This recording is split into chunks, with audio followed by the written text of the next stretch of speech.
Good evening.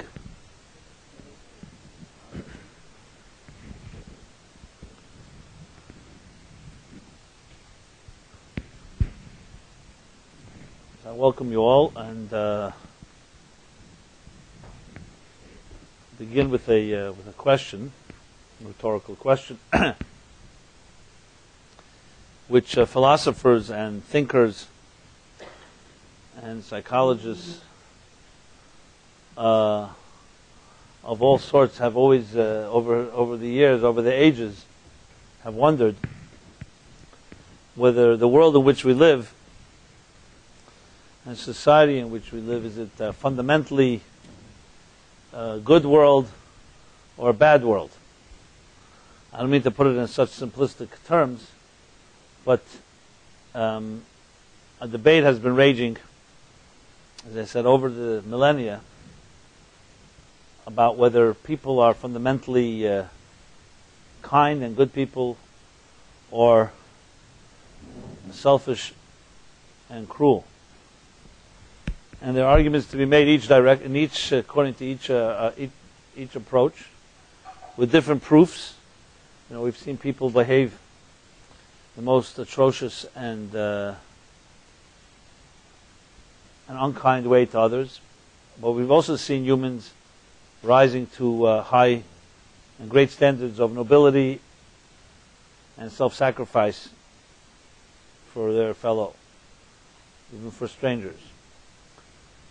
So, beyond the simplistic question, of course, we could always say that we have two sides, we have two voices inside of us, which is not new. We hear about the idea of a Yetzer Tov and a Yetzer Hara, which means a good inclination, an evil inclination, or the way the mystics put it, a divine soul and a animal soul, a nefesh halakit, nefesh habamid. So we have these two voices, two inclinations inside of us, and one leans toward beauty and love and giving, and the other one is selfish, narcissistic, and driven by self-interest. And these two voices conflict with each other. They're at battle, at war. Entire book of Tanya, especially section 1 of Tanya, it's a classic mystical work of Shnei Zalman of Liadi. His theme is this battle, the battle between these two souls within each of us. And sometimes this one wins, and sometimes that one wins. You know, like the kid who used to come always late to school, and finally the teacher said to him, "Listen, you come one more time, you'll be expelled. One more time you come late, you'll be thrown out of school." Okay, so for a few days, he straightens out and he comes on time. But then after a week passes, he's back to his old schedule, coming like 2-3 hours late. So his teacher calls him over and said, "Didn't we discuss this?" He says, "Listen, I'll tell you the truth. I woke up on time, and I had a voice in me that said, go to school. But then another voice came and said, why don't you sleep for a little while longer? And the other voice said, no, you better go." And I said, by the time they finished arguing, 2 hours had passed. So here I am. Finally, the voice that said go prevailed. So, this is the story of life. So we all have our struggles. When it comes to looking at the universe in general, if you take a more, I always put it as a Freudian, Darwinian perspective on human beings and on life, it's a pretty pessimistic picture, actually.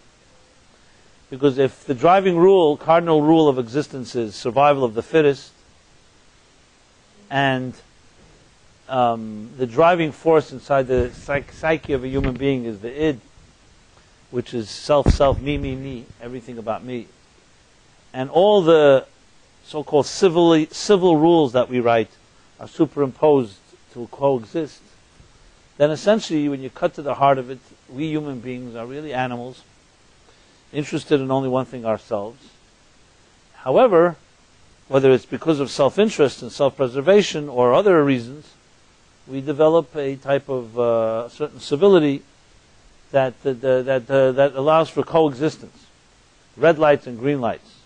But if you were left to your own recourse and there were no cops and no accountability, everyone would be taking red lights all the time. So it's like a superimposed rules that make sense, and either we follow them or we break them or we figure out, maneuver how to find loopholes, etc., etc. So in that context, the universe, you can say, is a very cruel place. And left to their own resources, humans would kill each other, except, as I said, either self-preservation or fear of being caught or fear of being embarrassed. Whatever the reason is, we behave to some extent. But you look around in corporate America today, not just today, and you don't have to be brilliant to understand that those that got caught are only a small percentage. You know, it's like when I see that cartoon. What was it? Another cartoon. They asked. It wasn't actually a true story. They asked one of the Texan guards that protects the Mexican-American-U.S. border. There was a strong drop in arrests of people smuggling over the border. So they asked him, "What do you think the reason for that is?" He says, "I guess we caught all the dumb ones." You know. So now the smart ones are not being caught, basically. So it's not there's less lower rate; it's just they're not catching them. So, in other words, what we know is a little tip of the iceberg. And when the regulatory systems break down, as they have now in our economy, it gets exposed, except nobody wants to even think about the unthinkable, that everybody is corrupt, basically. You know, you want to believe there's some honest people. But the truth is, if somebody can cheat, why shouldn't they? There is such a philosophy out there. I know each in our own heart people have a conscience, but a conscience is also quite a mercurial force. One day you feel bad, the next day you don't feel so bad. You know, we can learn to, let's call it this way, numb our consciences. I'm sure we all have had a little experience in that. And you try it once, you taste from the forbidden fruit once, twice, 3 times, after a few times, it gets easier to do. What do you think, Jeff? Is that true? Okay. So, but then there's the other perspective, using the terms from the book of Song of Songs, Shir Shirim, where it says, "Basar ligani achesikala," referring to God, who says, "Come to my garden, my sister, my bride." And the Medrash and the commentaries explain that the universe is a garden, is in truth a garden. It may get obscured by many weeds, and despite the number of weeds and the number of called obstructions, the universe fundamentally, and also the human being, essentially remains a garden that may be concealed, that may be hidden, that may have wandered away from its true destiny, and that each of us really is an angel, and even if we may behave like a devil at times.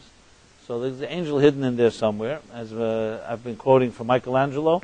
And you carve, how did he discover these beautiful angels? He says he saw the angel trapped in the marble, and I carved and set her free. So within the marble of our lives, or not sometimes concrete or other substances, there's an angel trapped in this material world, and despite the external hostility and cruelty of existence of life, within it all there is a garden there somewhere. They used to say about Ronald Reagan, the ultimate optimist, like that good country boy. He walks into a barn and he sees a barn filled with manure from the floor to the ceiling. So most of us would exclaim something I don't want to express here, but a little naive, innocent country boy says, "There must be a pony in here somewhere." You know. So even in a negative situation, you can see sometimes some type of spark, some silver lining, as they say. And it's a way of looking at life that even though it could be very dark, but there must be some light in there somewhere, somewhere buried, some gem, some beauty. And this is the Torah approach to life. That's the difference between the two approaches. The one I elaborated on earlier, perhaps, maybe is the current and contemporary secular view of life. From a Torah perspective, the universe was, is, and always remains a garden, and human beings are ultimately angels and beautiful souls. Yet they can be trapped and get stuck in places that are far, far away, and wander far away from our own ultimate destinies. And this is not just a matter of philosophical semantics. It has real implications. On a very basic level, when we talk to each other, so if I saw you or you saw me as fundamentally selfish beasts, so there's really no hope. We can come up with some contractual negotiated agreement, but you really can't trust each other. So there's really no fundamental love or trust. But if you see another person as essentially as a soul, as a divine entity and a gem, even though they may have selfish elements and other inclinations, because we all have our challenges, but it's a different type of connection. You know there's hope. And especially if you deal with healing and helping people grow, that belief that a person has within them, a beautiful, beautiful soul, is not just some type of tangential element. It's critical to the whole process, because you believe in that soul. So imagine someone who's working with you, whether it's a coach, whether it's a friend, whether it's a person who loves you, whether it's a parent or educator, a mentor, whatever it is. And they really fundamentally believe in you, and you feel it resonates, that belief. It's a whole different story when someone's just mouthing slogans and say, you have great potential. So this is not just a difference of, as I said, language or semantics. It comes down to really how we see each other, what potential. Someone believes in you, can elicit from you all kinds of different strengths and powers that someone who doesn't really believe in you will never elicit. And we are impacted. We are not an island unto ourselves. We're very much impacted by how others look at us. And the fact is, when someone has expectations of you and sees potential, and it's sincere, there's no question it brings out very profound strengths inside of a person. And the opposite, unfortunately, is more common. People who don't believe in you, or constantly, maybe they don't believe in themselves either, when you encounter them, they always give you good reasons why you shouldn't feel confident or strong about your convictions or dreams and aspirations. That's how it is. So this is not just a philosophical discussion. It comes down to really our possibilities, and we all have our struggles and challenges, and how we grow through them in real ways is dependent on this. I mean, to drive the point home, even though it's a sad example, but I have to use it. It's very common today, unfortunately. Often, what we expect of love in our own lives is what we saw of the love as we grew up. If a person grew up in a home where their parents were at each other's throats, a home that was full of hostility and betrayal and other unloving things, that becomes your standard, whether you like it or not. So as you go into your own metaphor, as you merge and go into your own journey of finding love, your expectations are what you saw, which is natural. It's not a critique, it's just the way it is. We expect of what we saw around us. And if the bar was low and the standard was low, that's what we may expect, and we would be surprised to see anything greater than that, which of course is sad, because just because our parents or others that we witnessed did not live up to their potential, that doesn't mean that it wasn't there, and it doesn't mean that you don't have it. What they happen to them is their problem. But the fact is, children are impressionable, and we do develop standards based on what we've seen. We have no other standard to go by. Which is why, in a way, the Mishnah says, in the Pirkei Avot, in the Ethics of the Fathers, it says, "Ein lecha ben chayrin el misha esek b'Torah." You don't have a free person unless someone who studied Torah. Which is like a strange statement. What does freedom have to do with studying Torah? It's interesting, the Mishnah doesn't say everyone who studies Torah is free, and that you can also see empirically. But it does say that you can't be free without Torah. And let me explain, because the word Torah is not just someone who learns Chumash and Rashi, or Shulchan Aruch, Code of Jewish Law, or Talmud, or is well versed and in all the Talmudic and in all the Torah literature and scholarship. Learning Torah means learning about a divine perspective on life. So we are trapped by the perspective that we assumed, and we assimilated based on what we saw in our homes and our environments, our schools, and so on. So if one really wants to be free, you have to find a perspective, like a backdrop of something more beautiful or greater, and that brings you freedom, because if not, you will be trapped by what you grew up with. So the gift of Torah is that it gives you a perspective that is beyond the subjective one that we usually go through in life. So when you learn about people like Abraham and Sarah and Moses and other great people, these are like archetypes that you can apply and learn from, in a way transcend our own limitations and some of the negative stuff that we learned in our lives. The only way to counter, in other words, a flawed role models, or low standards in love and relationships that we may have grown up with in our homes or in our societies, or what you see on television, is by having, juxtaposing to that another perspective that gives you a broader horizon, and you could say, okay, here's something I can live up to. It's the only way to really find freedom. So that's why that Mishnah says that statement. But to go back to our discussion here, this, as I said, is not just semantics. It happens to be has critical and far-reaching implications of how we look at each other and the potential we're capable of. If you want to find love and a healthy and enduring love in your life, you have to believe it's possible. If you don't believe it's possible because you saw otherwise in your own childhood, or you see your friends or others, everyone failing at it, it doesn't give you hope in the spirit, and doesn't give you hope in your own relationships. And that's why we have to know this at all times. It's just because you read a book where you suddenly get inspired by a movie and you cry by some romantic scene, that doesn't mean that you suddenly develop the standard of how to achieve that type of love. That's a moment that touches us. But to develop it requires really seeing models, or archetypes, as I said, that give you a different perspective on the whole thing. And of course believing that it's possible. And to believe it's possible, we have to understand that the Spirit has a type of, what's the word I want to use, infatigable, unlimited resources that our potential carries, that we have yet to even scratch its surface. And this is why, one of the reasons we study the Torah in that context, and that's the way I try to present it at this class, not in a way that is usually you'll hear in a regular yeshiva education, but one that speaks about us and our possibilities. So with that in mind, and this whole background that I've just given about whether we are fundamentally beautiful people and good people, or the opposite, selfish people, I want to address the theme of this week's chapter in that context. So on a technical level, the story goes that the Jews leave Egypt in this book of Exodus.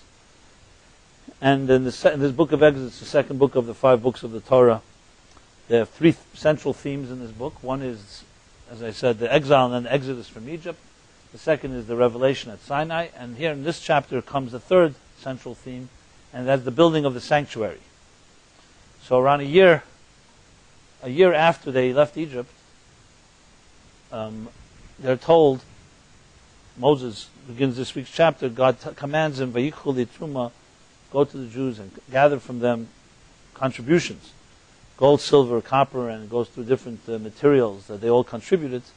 And then a few verses later it says, gather it all together, and then in one succinct sentence, V'asili migdash v'shachanti b'seicham, and build for me a sanctuary, and I will rest among you. So 2 words, v'shachanti b'seicham, I will rest among you. Maybe the shortest mission statement you'll ever hear. And it's the essence of all of life, as we'll see. So here the Jews they're beginning their 40-year journey in this wilderness, just having left Egypt, leaving Sinai. And as they begin their journey in the wilderness, God tells them, build me a sanctuary here in the wilderness. At that point, it was still a portable sanctuary, called a Mishkan, because they were traveling. So this Mishkan was portable. It was built out of materials that could be easily built and then packed up and then traveled with. And they traveled with this Mishkan through the whole journey, 40 years, until they got to the Promised Land. And even then, the Mishkan continued to move from one place to the next, until finally the permanent temple, which is an extension of this commandment, was built in Jerusalem. So when you go to the Western Wall today, and the Temple Mount, It's all an extension of this commandment. Build for me a sanctuary, I'll rest among you. So it began portable, and then it turned into something permanent. And once it became permanent, that became the final temple, so to speak. So, what exactly is its deeper meaning on a personal level, in the context of what we were discussing here? So wilderness is very obvious, as I often pointed out here, that all these symbols and events and even places and names in the Torah are all really spiritual archetypes. They're all existent today, just as they existed then. Which is a critical point, which I have to emphasize because you may not have heard it before, as I once didn't hear it when I went to yeshiva, that when you read the Bible, usually you think of it in terms of a history book, of telling us the story of what happened thousands of years ago, whether it was in Egypt, or in the wilderness, or in Israel, or prior to that, in the Garden of Eden, all the stories of the Bible. Which, on a very literal level, it is that. Story of our history, so to speak, the roots, the genesis of the Jewish people. However, besides for the fact that if you think of it as that way, there are many glaring gaps in this history book. It's missing fundamental stories and episodes and periods. For instance, just on a simple example, if you think of it in terms of historical context, the book of Genesis, for instance, covers around 2,000 years. One book. From the book of Exodus, 4 books, all the way till the Jews come to the Promised Land, cover 40 years. So if this was in any way was some type of history, it's sure out of proportion. 4 books that cover 40 years, and 1 book that covers 2,000 years. And then when you look at the stories about Abraham, Isaac, Jacob, it's also very interesting. It's complete. Till Abraham is 75 years old, you have no word, 1 word. He was born and that's it. For 75 years we have no idea from the Bible, that is, what Abraham was doing. Suddenly at age 75 we start hearing his story. And then the story of Isaac, it's completely sporadic. It seems almost like random events in each of these people's lives.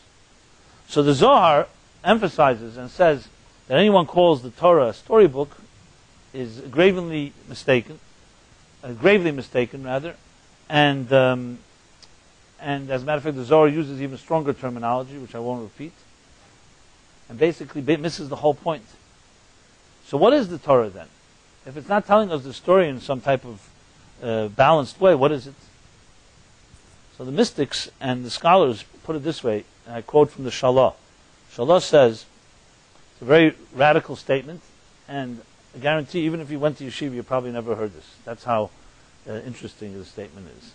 He says the following. He says that people think the Torah talks about things down here and alludes to things up there. Using his words, Medaberes betachtenim u'meramezes ve'elyonim. Discusses things down here, meaning in the physical plane, and alludes to things in the spiritual levels. He says that's not right. The Torah is Medaberes ve'elyonim u'meramezes betachtenim. The Torah is really a spiritual story. And it speaks in the language of earth, or as you know the expression, Dibra Torah b'loshen b'nei Adam. The Torah speaks in the language of human beings. So even though all these events happen in their time in a very literal sense, but its true story is far, far beyond geography and history. It's a spiritual blueprint. And that's why the Medrash calls the Torah an actual blueprint, like an architect uses a blueprint through which he uses to build the structure. God uses the Torah as a blueprint. You can say a CAT scan of God's mind, uses it to create this universe. And that's how it explains the verse right in the beginning of the Bible. It says, Vayemer Elokim Yehi Or, Vayehi Or. God said, let there be light, and there was light. Tell me, tell me who composed that sentence? It's a very weird sentence. Why don't you just say, God created light? It saves words. The Torah is always so brief. What does it mean? God said, let there be light, and there was light. And this continues to repeat throughout the whole book of the whole first chapter of Genesis, the beginning of Genesis, the creation, like a redundancy. God said, and there was light. God said, let there be a heaven, there was a heaven. God said, let there be man, there was man. So the Zohar and the Medrash explain, because this is how an architect works. First he put it into a blueprint, and then he read from his blueprint, let there be light. That's what it said in the blueprint. And that's how he built it. So it's really the process of creating based on the blueprint. So if you really were able to read the Torah in the proper way, what you would come away with is a snapshot of the inner workings, the DNA of existence, the DNA of our own souls, of our own psyches, of the cosmos. That's really what it's like an X-ray of the soul. That's ultimately what the Torah is like. And the stories, Abraham and the stories of Isaac and Jacob and everything, are all real. They happen in their time, but above all, they're happening right now in a way that transcends time and space. And there's a piece of all of that inside of us all. One of my big dreams, I don't know if I'll ever do this magnum opus, is to write a spiritual version of what the Torah sounds like when you read it from above, not below. Because we read it in the story form, in a very literal level, which it has its value and is definitely a part of the whole picture, but to read it on that personal level is a whole different challenge. And that's when the Torah really comes alive. When you say Torah is chayenu v'erech yamenu, we say in the evening prayer, the Torah is our life and our sustenance. What exactly? You read the book of Vayikra about all the offerings and about purity and impurity. How is that our life and our sustenance? Or even read this week's chapter about the Mishkan. You could say, hey, they built a sanctuary thousands of years ago. It was very nice. Then it was destroyed, and that's it. So how is it our life and our sustenance? Yes, we cry for it every Tisha B'Av. We pray that the temple should be rebuilt. But how is that our life? Our life and sustenance today is based on other so-called other things that sustain us. The answer is because these themes, these ideas live on, and as I'm going to discuss it. I usually week after week I try to discuss different themes from different chapters, but carrying this back to the theme of this chapter. So let's discuss this verse. So interestingly, just read the verse itself. What does it say? Build for me a sanctuary, and I will rest where? B'seicham, among you. In English, when you say, build for me a sanctuary, it should say, I will rest in it, in the sanctuary. So it seems like a weird sentence. Build for me a structure, and I will rest among you. Which you? If you want to talk about you, God should say, it should just say, I will rest among you. So again, the Shalah and other commentaries, the Rosh Chachma and others, explain that the purpose of the structure was not that God should rest among stones and wood or other materials, but that it was a channel for the divine presence within us, within our lives. So if you think of it that way, that V'shachanti b'seichem is also exists today. Does God rest among us or not in our lives? Yes, we may not have the physical sanctuary, but that doesn't mean that there is no us and that there's no God that dwells among us. It may be through different ways, which is why the Talmud says, for instance, that today through prayer we achieved tfilas b'mkayim karbonos tiknum. That prayer today has replaced the offerings that were brought in the temple, and many different aspects of the temple are reflected in different activities that we do. And the purpose of our lives today has not changed. It's still the purpose is that God should rest among you, meaning within each of our hearts and our souls. In a strange way, it says this in some books, in some holy books. When the temple existed, they may have missed the point even, because they may have thought that God is resting in the temple. Today we have no choice but to know it's within us, because there is no temple to depend upon. Which is one of the reasons the temple was destroyed, because the people, God was not resting among the people, He was resting inside the temple. And God said, the reason the temple was destroyed, the Talmud says, was because of sinas chinam, which is baseless hatred.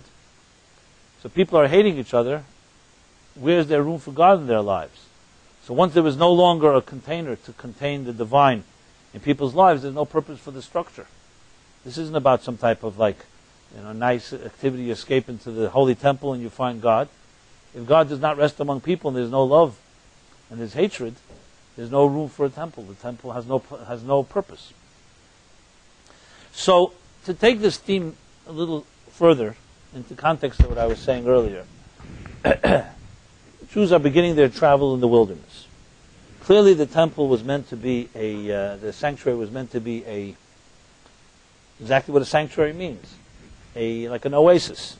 a place of an insulated, protective zone that protects them from the forces of the wilderness. That was the point of the temple. In a more spiritual, psycho-spiritual language, you could say that we live in a cruel world, and the purpose of life is to build within this hostile world sanctuaries, a place where we can feel at home, where our souls and our hearts and our inner selves can feel at home, comfortable. In effect, a place where God feels comfortable and God can rest among us. So in one sentence, in one verse, the purpose of existence is stated. That I send your souls down to a material world that by its own inherent nature can be very selfish and very cruel, very hostile, cold world. But I give you the commandment and the strength and the blessing that you can build a sanctuary and you can manifest the divine in your life, including a place where your soul feels comfortable. Is this really doable? So when we're young children and have not yet been exposed, hopefully, to some of the war zone of life. So I don't know if you remember your little childhood, but if you look at children who grow up in healthy homes, it's a little, you could be envious of them because they have no clue of what life is like. And yeah, you can call them naive and unaware and have not yet developed maturely, but there's a certain beauty to it because they see life as a beautiful place. Of course, I'm talking about growing up in a healthy home. Unhealthy home we'll talk about soon. But in a healthy home, that's what it's like. A child is living in a fantasy world. Protected, provided for. Not even mentioning a child in his mother's womb, where in the womb everything is provided for without any difficulties. There's no weather changes there. There's no room for people's moods. A child is provided for completely in a healthy way, especially if the mother is having a healthy pregnancy and behaving in a healthy way. And the early formative years, the same is true. And thank God, the way God made it was that the transition is slow. You're not thrust into a cruel world. It takes time. First few years before you leave your home, then you go to school.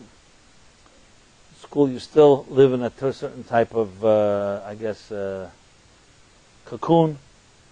But as you start getting older and start becoming more self-conscious of yourself and of others, you start seeing the competitiveness, sometimes the cruelty, the envy, and some of the more ugly parts of human nature. And then, of course, it becomes completely full-blown when you leave school and you go into the real marketplace. And then the first times that you meet corruption, maybe this is a good meditation, was the first disappointment you've ever really had in people or in institutions. Where you trusted someone and they betrayed your trust. Or you loved somebody and your love was lost. And the examples go on and on. We all have our moment of epiphany when you suddenly realize, hey, this is not such a beautiful world. Maybe the world is beautiful. People are not always so kind. And sometimes your best friends can become your enemies. And when it comes to self-interest, people do things that you would never imagine. And when it comes to money, forget about it. And what happens at that point is suddenly, well, not suddenly, as I said, it's transitionary. It's in stages. But from a little child that was once naive and never understood duplicity and deceptiveness and greed, suddenly you realize this world is a very greedy place. And people will stoop to very low levels, low standards when it comes to their own needs. And will justify it and will lie, and the list goes on. I don't need to elaborate. You haven't come here tonight to hear about what goes on all day. You don't need me for that, right? I'm here to talk about the other side of things. So I just want to make sure nobody leaves before I finish my punchline. But this is a reality we all face. And then there's another part of ourselves that craves for some peace and some love and some understanding, and people we can trust. But they come far and, what is this expression? Far and in between? Sorry? There we go. Far and wide, wide and far in between. Whatever. You get the idea. Adam? There you go. So who coined that? And at sometimes life can be so oppressive, you wonder whether you can ever really find ultimate solace. Sadly, I've heard things that I'd rather not repeat from people who tell me, for me a good day is if nobody beat me up that day. That's already good. It's hard to see, because what happens is, as people get hurt, they lower their standards and their expectations. I don't know where each of you stand. Everybody has their own share of experiences. But I would like to believe that everybody still remains, some pilot flame remains alive, even those of us that have suffered greatly, that believes that there is something to be found, in our lifetimes, of course. But especially in the area of relationships, especially in New York City, it seems like even though there's always hope, runs eternal. Again, a misquote from some cliche, I know. Doesn't matter. You want to correct me? Springs of hope, right, exactly. But you get the idea.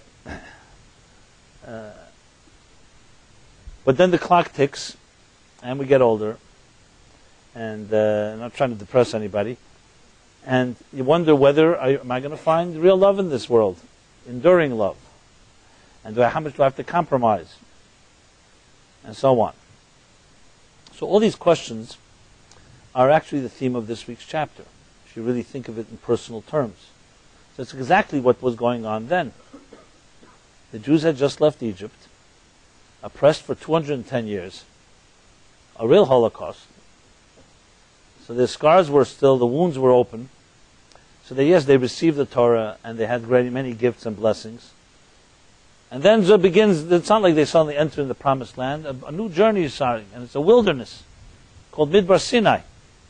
The Torah later will call this wilderness a very harsh wilderness, full of enemies lurking and so on. No water.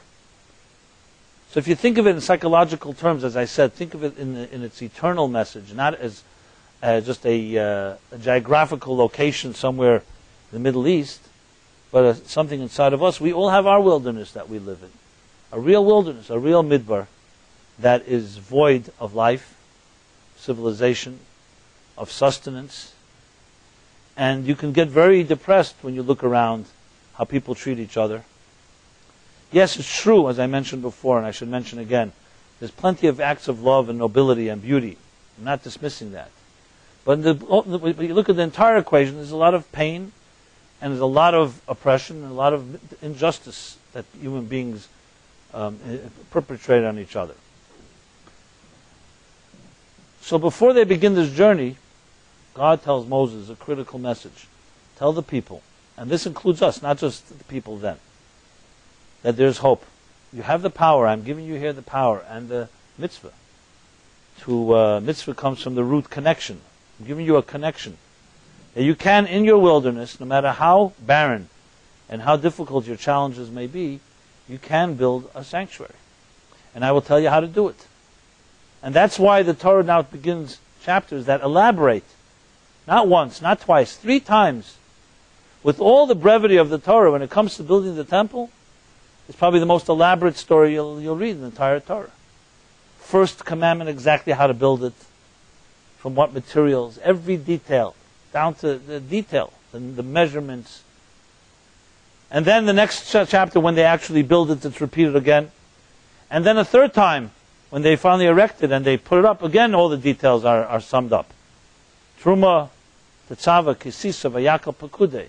The next 5 chapters are all about the temple. I mean, there are some other themes in KiTissa, but overall it's the temple repeated 3 times, literally the same, similar details, with some nuances that are different.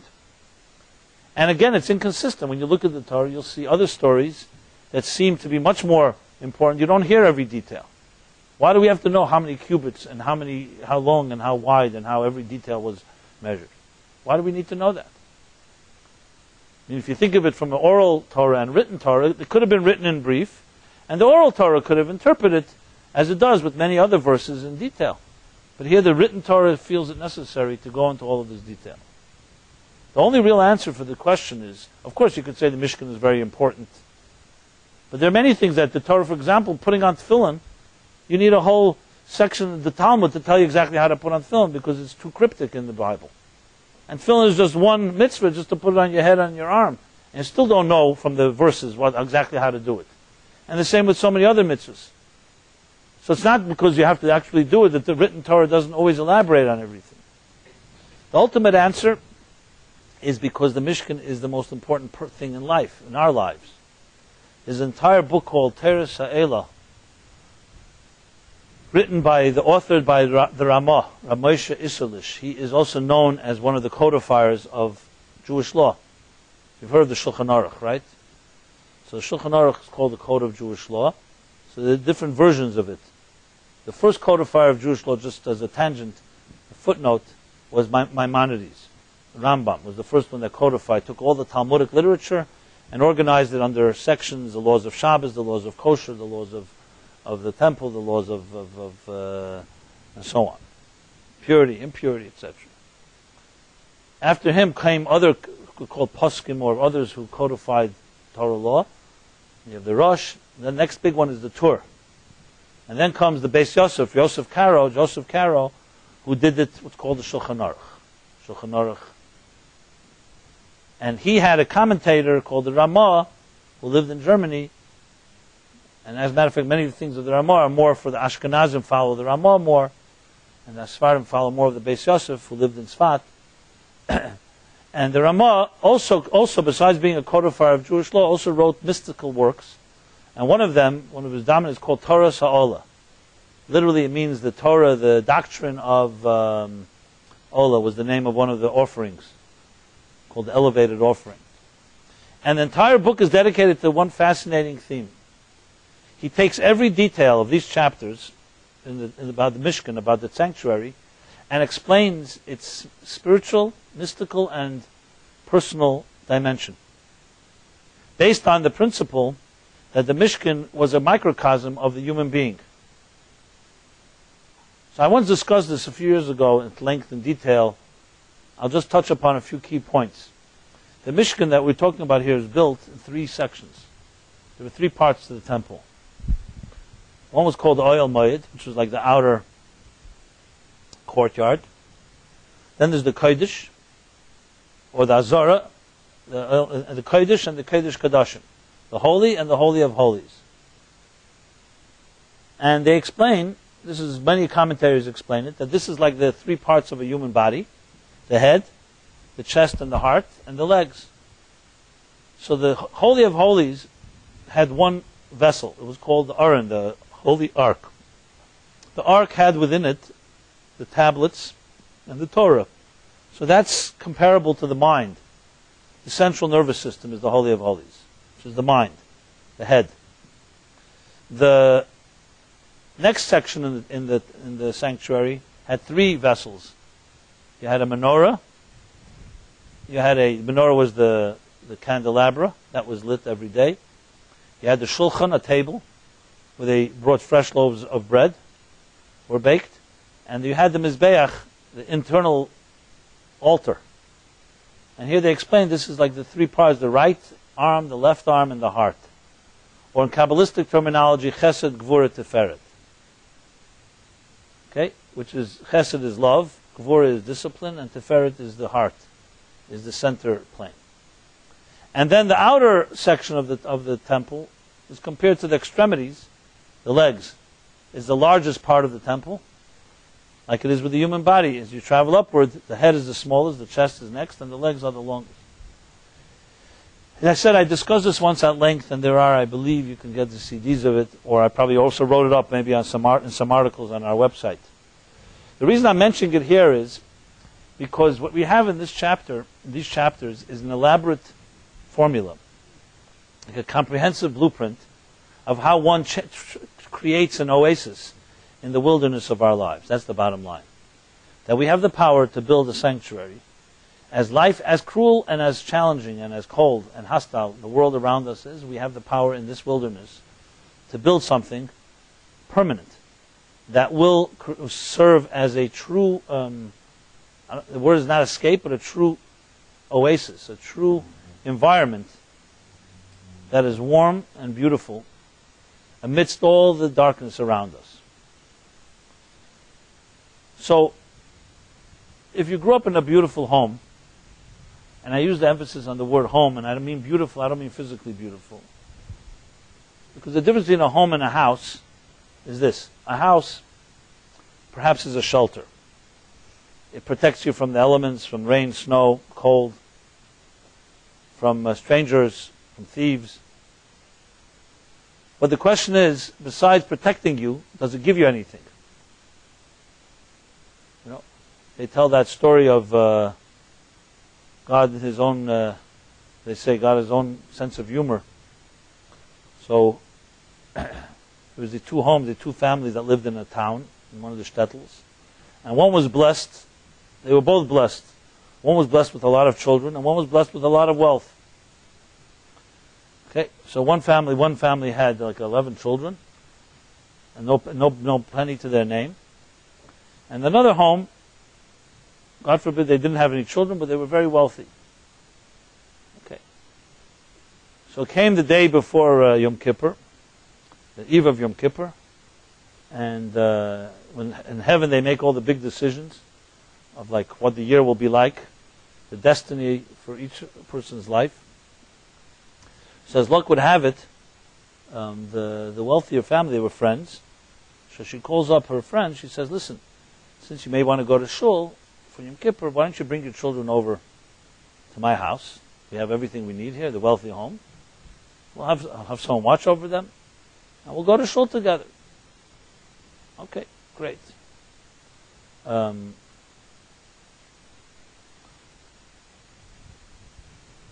So in heaven, the angels, as they're looking down what everybody needs.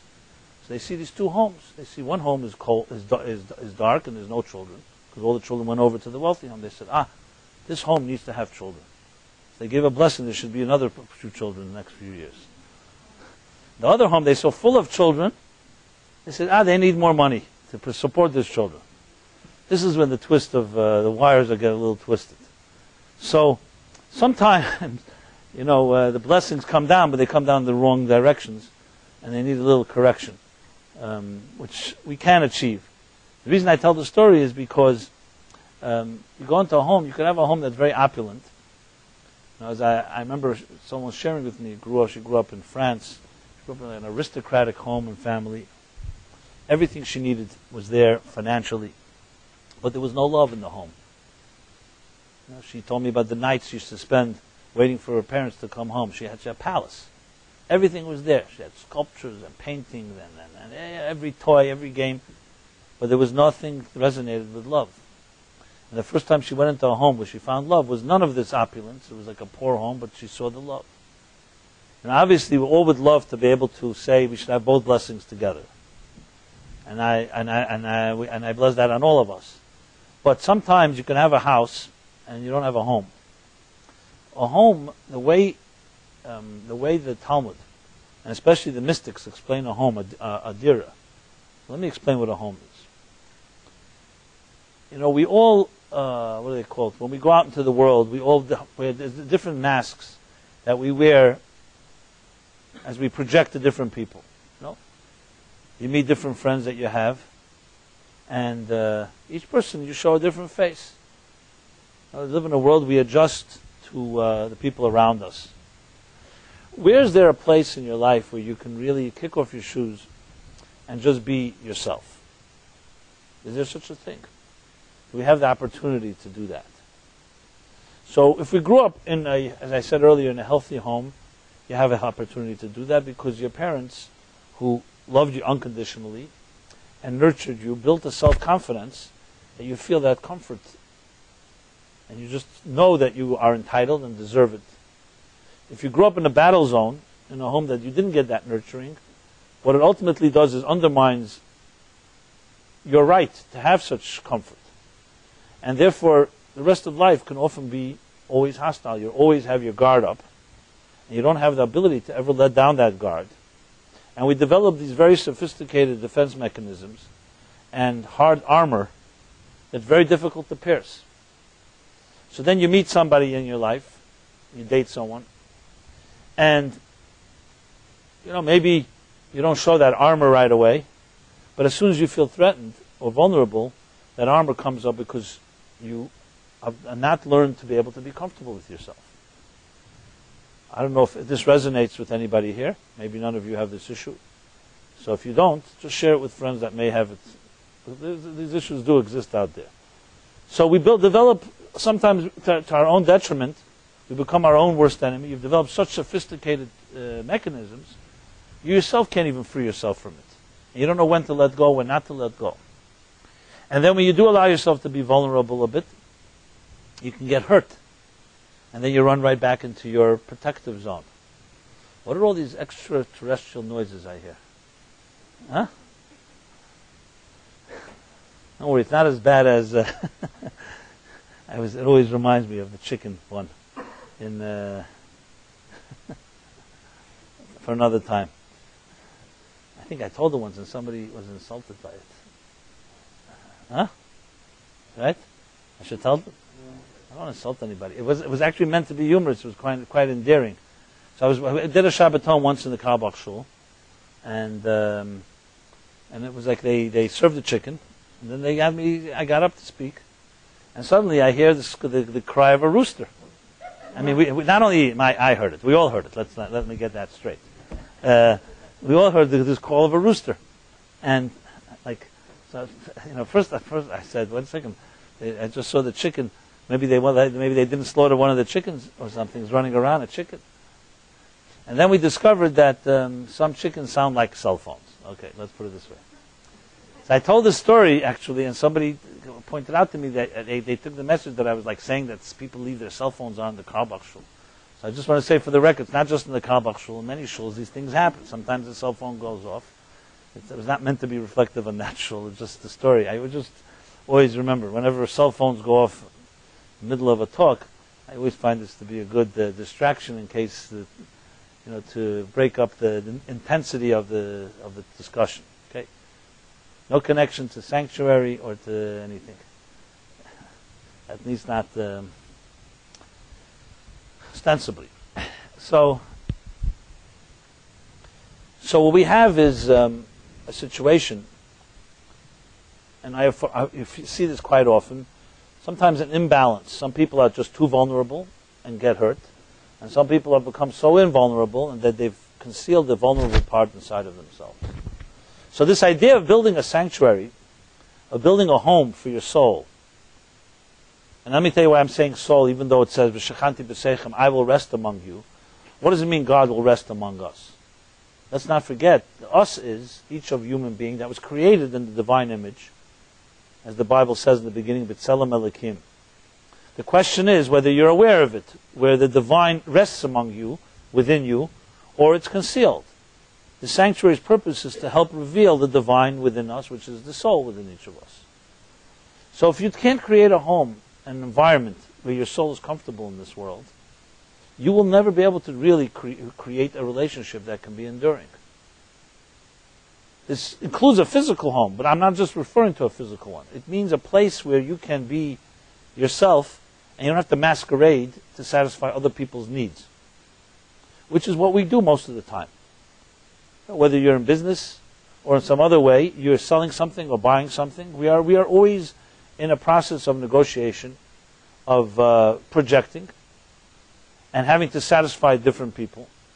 I'm not suggesting we've all sold out, but we have many compromises that we have to make when we need things. Some of us more than others. It's not a small little prayer we say every day, or every time we make a blessing, Birchat HaMazon, after the meal, where we say, Lo Lidei Matnas Basar V'Dam, may God bless us, that we should not be dependent on gifts from human beings, that we should be self-sustained. Because as soon as you're dependent on others, especially for financial sustenance, you begin to, what's the word for it? You begin to, I don't want to use any negative expression, you begin to cater to them, I guess is the right word. There's stronger terms for it. Not for a rabbi to say. You begin to, you do things that compromise yourself. As I said, sometimes it goes over the line, sometimes not. But at some point, you start wondering, who am I, and what am I projecting? And that type of comfort, to be comfortable with yourself in a way that's really able to be vulnerable and strong.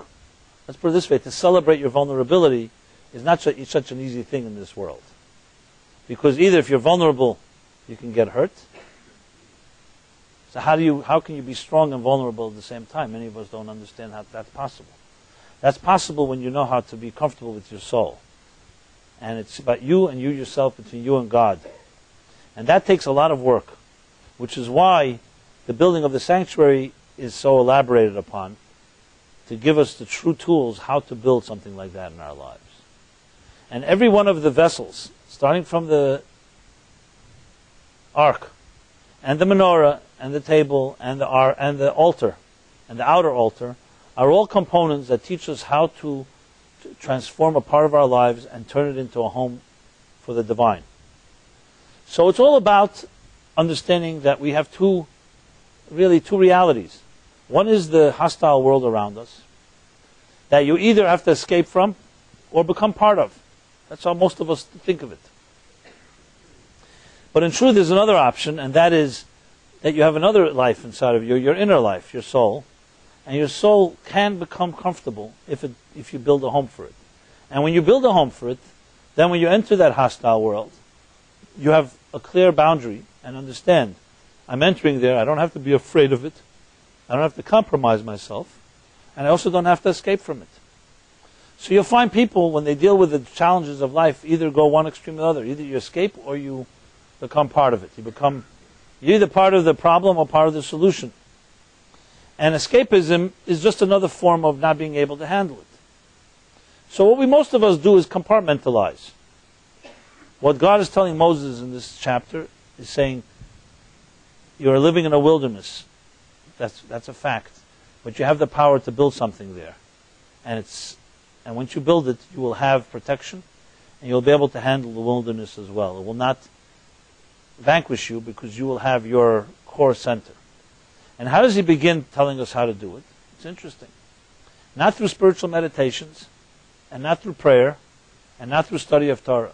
God says to Moses, gather from them contributions, financial contributions, money. So the great Moses, the giver of law, who just came down from Mount Sinai just a little while earlier, becomes a fundraiser, basically. I've taken much consolation from this story.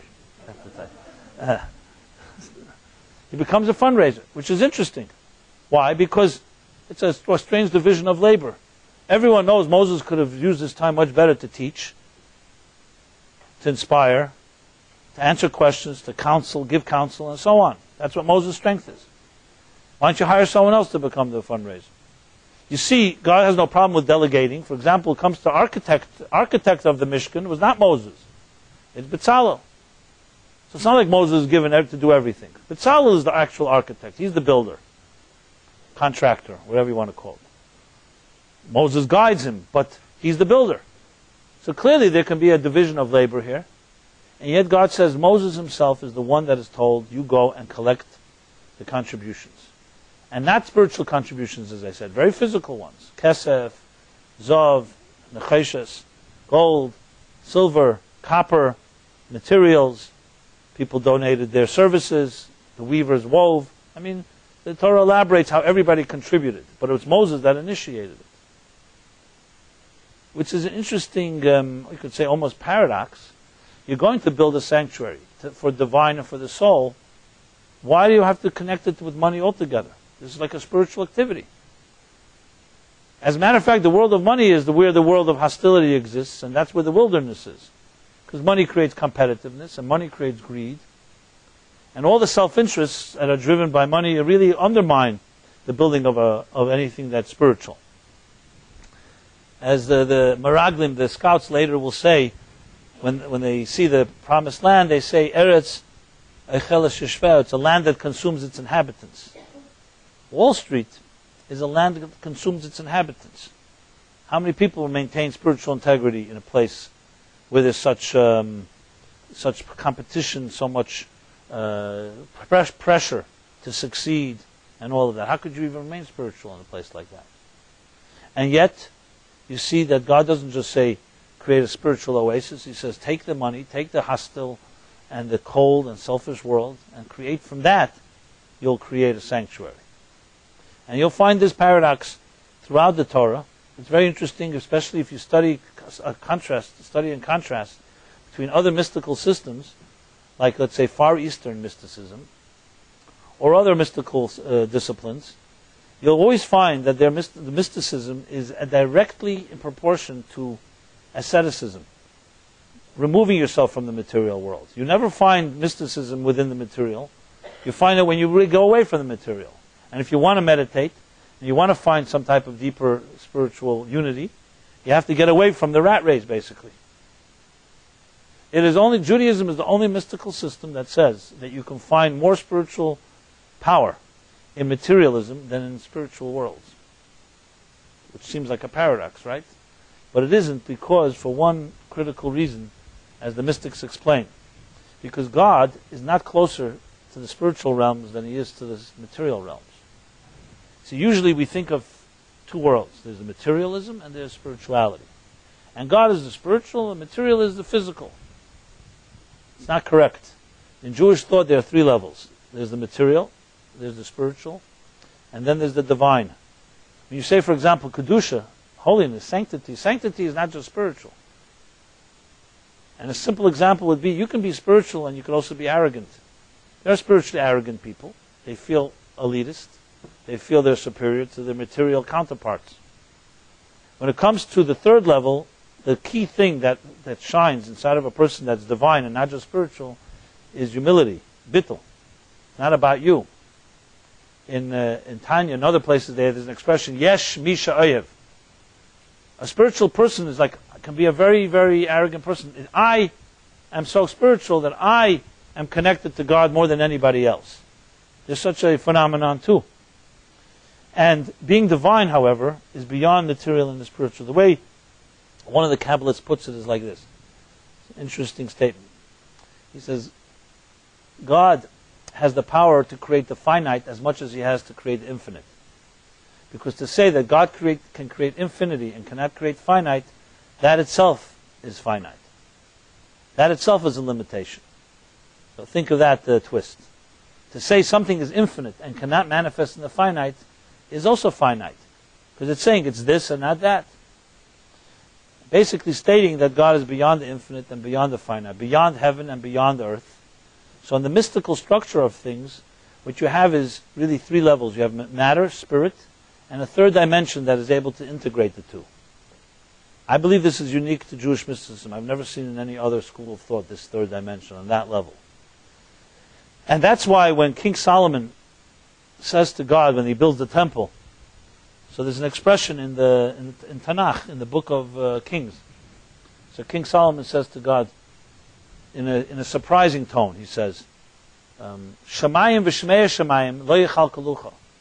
The heavens and the heavens of heavens cannot contain you. V'chi habayis hazeh, can this little home, this little physical structure called the temple contain you? If heavens and heavens of heavens cannot contain the divine, how could a physical structure on earth contain you? And God says to him, read the same verse, but don't read it as a surprise, read it as an answer. Heavens and heavens and heavens cannot contain me, but this physical abode, I have willed that it can contain me because I am not bound by heavens. I am as close to you on earth as I am to heaven. It's basically stating that the ultimate reason we confuse the material and the spiritual is because there's a power that's beyond both of them, which may seem to us initially paradoxical. Because you think, if you're going into the realm of the spiritual, you're going into the infinite, you're going into unity as opposed to multiplicity. But if you think that God's essence is neither one nor many, then the one and the many can become one, which is like harmony within diversity. It doesn't all. You don't have to annihilate this material world, in other words, to connect to something higher. Which is why there's a debate between the Rambam and the Ramban, two greats, Maimonides and Nachmanides, whether the ultimate reward in this world, spiritual, will be spiritual reward or material reward. Will it ultimately be that we will be souls without bodies, or that the ultimate reward will be souls within bodies? And Maimonides makes the argument that a body is always inferior to a soul. How could one really benefit from spiritual reward when they have the confines and the limits of bodily constraints? But the Ramban argues that no, that God is neither body nor soul, and therefore they can both join. And that is ultimately the way the mystics paskin, as they say. That's the final ruling, that you can unite the two. So essentially, the sanctuary then is really a symbol of not finding escape from a material world. It's taking a material world and turning it into a home for the soul, which is much greater achievement. Because if you think about it, why do you think Abraham, Isaac, Jacob, you find in the book of Genesis, they all chose to be shepherds? They chose to be shepherds because a shepherd is somewhat removed from the material pressures of life. Sheep are very docile creatures. They graze in the meadows. While our forefathers were able to meditate in the fields, pray, search for God. So it's a very conducive for spiritual meditation is to be a shepherd, which is why they all chose to be shepherds. Yet we find who is the first businessman among our ancestors? It was Joseph. He became firstly an accountant, the first Jewish accountant, in case you wonder. He made the cheshbonos for Potiphar. When he came down to Egypt, he ends up being in Potiphar's house. It was one of the ministers of Pharaoh, and he becomes the cheshbonos, the Targum says there. He was the accountant. And then later, after interpreting Pharaoh's dreams, he becomes the Mishnah Lamelech. He becomes the second in command. And what did he do? He ran a business. He turned Egypt into a superpower, basically, because the commodity of the time was grain. And he foresaw that there would be a great famine, which followed a great plenty, many years of plenty. So he stockpiled. So when everyone ran out of food, Egypt became the only source of sustenance, and that turned Egypt into the power that Egypt became. So he dealt with business. So the commentaries say, who was greater, Joseph or his father and grandfather and great-grandfather? Because they were shepherds. So it says when Jacob came and met Joseph after 22 years of separation, his first fear was Joseph compromised? Was he the same Joseph that he remembered when they were together? Remember, Joseph started out as a shepherd too in his early younger years. And when Joseph said to him the Torah that they had studied 22 years earlier, he remembered exactly what they had studied the last time they were together. So Jacob was consoled. He realized that Joseph had maintained his integrity. And the commentaries explain that Joseph was far greater than the shepherds. Because to be a shepherd and separate yourself from Wall Street is one thing. But to be able to be in the marketplace and maintain spiritual integrity is a far harder thing. That's why, I don't know if you've ever heard this, the Talmud says that the mincha prayer, the afternoon prayer, has more power in some ways than the other prayers. It says, because the only prayer where Elijah the prophet answered to was the prayer of mincha. And the Seder Hayom is one of the Middle Age commentaries explains why. The morning prayer seems to be the primary prayer in Judaism. It's the long prayer in the morning. The evening prayer, we say the Shema. The only prayer you don't say the Shema is the afternoon prayer. It's a short prayer, and it's the middle of the workday. So why is that considered in some ways greater than the others? So he answers a beautiful answer. He says, because the morning and afternoon and evening prayers are before you go to work and after you go to work. It's easier to concentrate then. But in the middle of the workday, to rip yourself away from your work and suddenly say, I'm going to pray to God, is not an easy thing to do. And that's why it has a certain intensity, because within the work day, you're able to connect. It's like within the marketplace, you're able to connect. That's the power. There was this chassid who was a businessman as well, but he was very devout. So at the end of the year, he would make his calculations. So he would write Tishrei, or January income and loss, February profit and loss, March, or Tishrei, Cheshvan, Kislev, whatever months he used.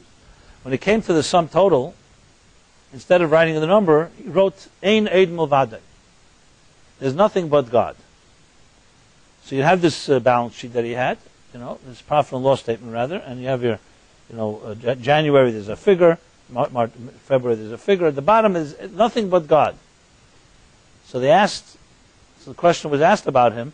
If he's so connected, he should have written on every line, January equals God, February equals God, March equals God. Where do you have the presence of mind to remember the numbers there? And he gets to the bottom, that's when he suddenly remembers that the total is God. So the answer they give is very simple. If he wrote on each line God, he shouldn't be in business, he should be in kollel. He shouldn't be running a business. He has to know how to do masa, matan, bamun, you have to know how to do your business. But he was not deceived by the fact that when it comes to the total of it all, the purpose of it all, is that the means, that these are just the means. The total of it all is to bring God into this world. And that's the hardest thing of all, to maintain that type of balance. So of all things, Moses, the great man of Torah, Torah's Moshe, God says, I want you to show an example. As great as Torah is, as your Torah study and your meditation and your prayer and your divine nature, Moses was a man of God. I want you to enter into the physical world. You become a fundraiser. You ask them for the contributions. And from this material, you'll create a sanctuary to the divine. When, no one should know of this, but those of us that say Yizkor, during the Yizkor prayer, during the holidays, 3 times a year, Yom Kippur and the 3 holidays. So when you say Yizkor and you remember your father or mother that passed away, you immediately connect and say, in the memory of my father or my mother, for those that are often, I will donate a certain amount of money. And it seems odd because you're talking about a soul that's departed, they're no longer in this physical world. So you think you dedicate to them a prayer, some study, some volunteer work, but it says specifically a financial contribution. And the reason for that is because the same reason. You want to reconnect the soul to this material world. If you connect it to something spiritual, then you're just sending the soul off to other spiritual realms. It's like creating a body for a soul that has departed. And you do that through the most mundane thing of all, which is good old cash, or good old money. So money, even though on one hand it can be the symbol of greed, and it can be the force that drives people sometimes to being their worst, that's precisely why it has the power, if you use it right, to transform it into a sanctuary. So in essence, what we're talking about here is that if you want to build a home for your soul in this world, yes, on one hand you have to have a comfortable place, but don't think that it's just going to be by escaping. It comes from using the enemy against itself, so to speak.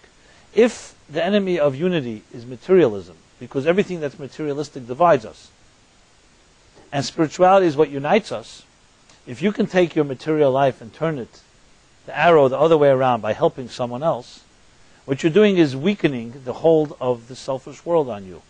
And when you do that, that's the ultimate way of building a sanctuary. Which is why the first lesson of all is that it's not just about escaping, it's about transforming. Taking that which is so hostile, and can be so hostile, and turning it into something that's so beautiful. Which is why charity is frankly the hardest mitzvah of all. The hardest thing for a person to do is take money out of their pockets and give it. Because money is a symbol of everything we consider of value. My time, my ingenuity, my connections, the whole thing. It's a symbol of soul energy, of everything that you invested your life in. But precisely because of that, it can be the worst enemy in a sense where it would create the selfishness inside of you. On the other hand, why stuck is such a great mitzvah is because you are attacking materialism at its core by saying, even though it's hard, because it's so much part of who I consider my value, it's like giving from your flesh. When you give of it, that is ultimately the greatest way you make a home for your soul in your life. So that doesn't necessarily make it easier to give, but if you look at people who are able to do it, you'll see it takes courage to give. It's easier to take than to give. What does the guy say? And the Frisco kid The train robber, he robs the whole train, and then he jumps off. Before he jumps off, he tells everybody, listen, remember a lesson in life. It's always better to give than to take. And with that, he took everybody's and ran off. Okay. So there's a lesson in that too. And then there's the actual components of the temple that I mentioned before, the 3 sections, that are all part of how one transforms that sanctuary. So, to sum this up, I would say the following. Inside of your little body, whatever size it is, you have a soul. It's confined, it's trapped in a way. It's more than just your heart that's beating. It's a soul. It's a soul. It's touched when you hear music. It's touched when you feel love. And it's touched when you feel pain. That's a soul functioning. Obviously, it has many more dimensions. But the soul is very, very uncomfortable in this world. Because a soul, like a child, does not like to be abused and doesn't like to be used. So the soul stays undercover. Think of a soul like a child. Imagine a child in a room where the child feels hostility. What will a child do? The child will hide under a table inside a closet and won't show its head. But when a child feels love, feels trust, feels safe, the child will emerge. The same is with our soul. Our soul is terrified of this world, actually, because it sees so much pain. And it's so unnatural for a soul, because a soul comes from a world where everything is connected, where what you see is what you get. There's no lies, there's no there's duplicity. Things are seamless. So when a soul enters this world, it's insulated and protected in many ways. But when a soul begins to see how people behave, it's very, very frightened. Which is why we don't like to be vulnerable, why we don't like to expose that part of ourselves, because we're afraid what will happen. This fear doesn't always mean it's conscious. It's like you don't just reveal your intimate self to others. But the intimate self is the soul that's within each of us. And all its life, the soul is looking for a home. That's really what it comes down to, a home in this wilderness. And you have the ability to build the home for your inner child, if you wish, or for your soul. You build it through, first of all, paying attention to it. Second of all, not being distracted. Because the worst thing you can be is become so materialistic, and then your soul feels frightened by you, not just by others. If all you're doing is driven by your self-interest, and how you can acquire more, and how you protect yourself more, what do you think? Your soul starts becoming alienated from you. That's called when you become like split. There's a soul inside of you craving for some attention, for some sustenance, nurturing, and instead you're busy doing something else. So forget about what the fear of others around. Imagine your soul being afraid of you. Your own self is afraid of yourself. It's a pretty, I would say, traumatic thing if you think about it. And we all have moments like that. You may not think of it that way, but that's when you have real conflict. That's real conflict. When you become aware of such a conflict, you can rest assured it's your soul telling you there's something seriously wrong. You're not taking care of me. And therefore, anxiety sets in, depression sets in. Many of psychological dissonance that we experience is a direct result of a soul that is starving and trying to let you know. It has no other way of letting you know except by making you miserable. What other tools does it have? That's how it cries. So don't always think if you're miserable that's a bad thing. I don't know if you feel better about that, but remember, it's like anything. Pain is not a good thing. Nobody likes pain, but trust me, but without pain, we can kill ourselves. Pain means your nerves are working, and they're sensing that there's something wrong. So pain is like a warning signal. You know, it's good. We like to take painkillers to get rid of the pain, but pain, all it is a symptom. Thank God we have nerves, and our nerves tell us that do something fast, or else the pain will get worse, and ultimately it's more than pain. You could actually lose something. Something can become irreversibly damaged. So no one likes pain, but if you think of pain in that sense as a warning signal, then it's a great gift. You know, people that don't feel pain can end up doing things to themselves that are extremely destructive. They become so numb. So sensitive souls, sensitive people will feel angst and anxiety. That's not a blessing per se, but it's a step toward a blessing. It's awareness. It knows it's telling you something. And this is direct proportion to your soul being comfortable in your body will be how it will be comfortable in another person's arms. Which means if you're having difficulty finding love or healthy love in your life, most likely connected somewhat to your soul having difficulty finding love in you, from you. Because if you can't love your own soul, how are you going to love another person's soul? And how will they love you? So often what you try to do is replace, someone else will love me, I don't love myself so much, someone else will love me, they'll compensate for it.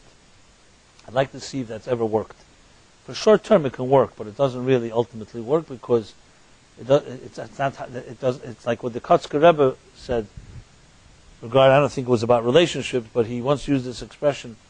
He said, if I am I because you are you, and you are you because I am not and you are not. But if I am I because I am I, and you are you, I am and you are. That's the poetic version. If you didn't get the poetic version, simply put, it means this, that if your identity is defined by somebody else, and their identity is defined by you, you're really not being, and that person is not really being. Because it's like the blind leading the blind. But if your identity is generated from within, and you have a sense of identity, and another person's identity is from within, then the two can meet. Because they have that, they have a personality that's in place.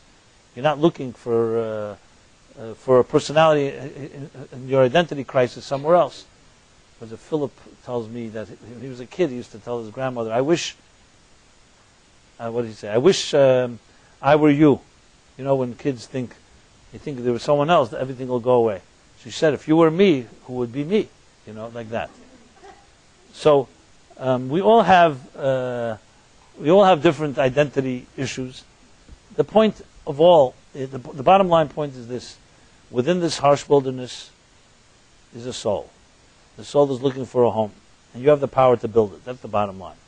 Why couldn't I have said that 2 hours ago and just say good night? Because it wouldn't have impact if we don't realize the whole elaborate thing. Not that I'm on a quota here or anything, or there's a curfew, is there? These classes used to, by the way, used to go to late in the wee hours, early years, when we all wore younger people's clothing. But now we try to keep it more or less framed so you can get home for the evening news, if that's what your passion is, or the late shows, or the Olympics, whatever it is. So I want to just say in a concluding note, look, I find this chapter very comforting personally, because when you personalize it, it's an unbelievable message in the sense that it acknowledges, it's not that the Torah is trying to create some la-la land situation. It acknowledges very clearly that we live in a harsh wilderness. Each of us can define that any way you like. Let's not, it doesn't have to be generic. Wilderness is whatever it is that's going on in your life. Whatever chaos or organized chaos or whatever you want to call it. Whatever's going on in your life that is challenging, that is hostile, that is cold, indifferent, is a wilderness in one way or another. On the other end of things, we're told we have the power to build a sanctuary for our souls, a home. A home in the spiritual sense, but also in the physical sense. A home, as I said earlier, is not just a shelter. A home is an environment. It's an environment where you feel loved, people who come into the environment feel loved, feel accepted, non-judgmentalism, where you're accepted for who you are, not what you project, or for what you produce, or your buying power, or other external factors, or your youth, or your looks, but just for who you are, period. That is ultimately a soul that's comfortable. And there are people in this world that can help, we can help each other achieve that when we ourselves aren't that way. Unfortunately, we live in a world where, as I said earlier, everybody is watching everybody else. And it becomes a vicious cycle. But you don't have to be part of that. You could make a choice. And not only you could make a choice, when there's a mitzvah given in the Torah, it's also it comes with power. When you're told you could do something, or you should do something, it means it's a vote of confidence that you can do it, and you're able to do it. So, applying this in our lives, obviously each of us has to do it in our own way. But ultimately, in one form or fashion, you have to take something from your material life and give of it. There's no way that you can defang the enemy by avoiding it. You have to take from it and turn it itself inside out, turn it into a sanctuary, which is why the temple was ultimately built from raw materials, including money. Why tzedakah is such a powerful mitzvah. And there are many ways that this manifests. As I said, I discussed this once at length, the actual breakdown of the microcosm of the temple as a microcosm of our lives. I didn't really go into that in detail here, but it could be helpful because it also discusses how we can align our minds. As I said, the Holy of Holies, the holy and the outer court, align it as well in building the sanctuary. I want to bless everybody in this week where we get this power of Mishkan, that you should, in some small way, create a little corner in your home, your environment, your workplace, that is actually a home for your soul, a place of comfort. And may you bring many people comfort, and may they bring you comfort as well. And I hope that in our own way, this right here environment we're sitting in right now can be a microcosm as well of this type of experience. And it just goes to show you that we all have the power to do so. It's not my power. I mean, I'm sitting here and speaking and initiating, but it's a link in a chain that we all can create. Every one of us here has you have your sphere of influence, you have people, and you can initiate things. Just have to be a little creative and a little courage, and stop feeling like you have to respond to others. It's time to initiate. Like I always say, three types of people: people who make news, people who read the news, or people who make things happen, people who watch things happen, and people who ask what happened. So think which category you fit in. You can make things happen if you wish. It takes a little strength and focus, and it changes your life basically when you have that ability. It builds confidence that you actually can precipitate change. So may it be a very sanctuary type of week for everybody, and may it extend not just for 1 week but for our entire year and entire lives. Okay. That being said, let me just say the class has been dedicated by Farkash Financial. Okay, that's a nice name. In honor of Hinda Bas Rochel and Chana Vela Bas Malka. May they have a speedy recovery. Okay. So there's a dedication. If anybody wants to dedicate a class or any program or any of our publications, you could see me or Belville or Paul Malka. And as far as practical announcements, tomorrow night Philip will give his class at 7 p.m. here. And I will next week continue the Wednesday night series, which if you get the emails, we send out a Wednesday morning reminder of the topic and the theme. So if you don't get the emails, just let us know. We'll be happy to send it to you. And it's always an honor to sit with kindred spirits and intersect with fellow souls. Thank you so much.